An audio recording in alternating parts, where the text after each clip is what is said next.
Battle of the Bulge is probably one of the biggest war films ever made. Is working in an epic film of this scale difficult for an actor? Yes, it's very difficult because you can shoot a little bit on location. Maybe you're going to enter an armored car or a tank or something, and you've got this thing that will take 3 days to shoot with 500 tanks, and you come down over a mountainside. And then 3 months later, you've got to shoot the scene inside. And you've got to match it. You've got to come inside the tank just as you left the terrain, or whatever you call it, 3 months ago. And also in an epic, you get a feeling the director's job's a bit different. He doesn't quite have so much time that you feel in a small, intimate picture. You can't talk about things, because he's dealing with armies, you know.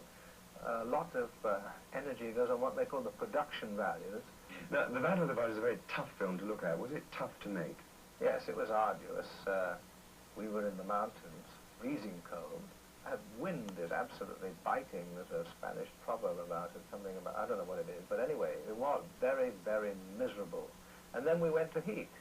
Now, to be in the tanks was perhaps the worst thing, because in the winter, we were freezing in the tanks. And in the summer, I mean, you know, they got so hot that you had to come out every now and again. And when we got the smoke as well, that was almost unbearable. Colonel Hessler is a pretty unpleasant character. Did you have any difficulty finding sympathy for him as a man? Well, I'm not so sure he is so unpleasant, and I'm not so sure.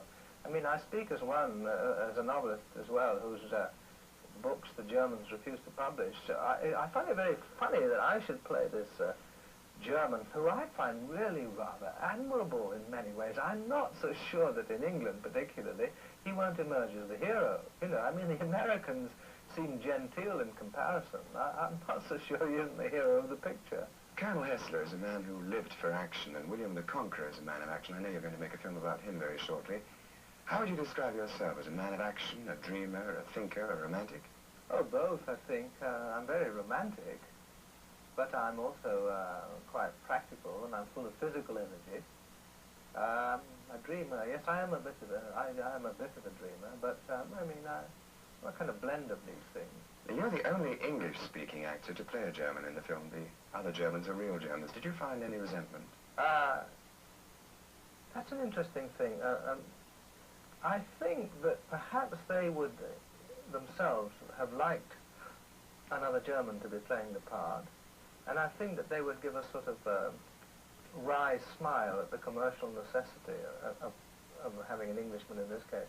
But what happened was very funny, that at first I was too German and they were too English, and I had to revoice a lot of my scenes, because the German accent that I was using, which I'd studied for months arduously, was a Prussian one, and it was much more German than any of the Germans.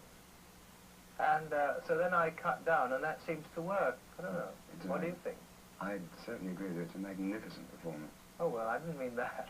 Well, I do. In a wonderful film. Congratulations, Mr. Shaw, and thank you very much for talking to us. Thank you.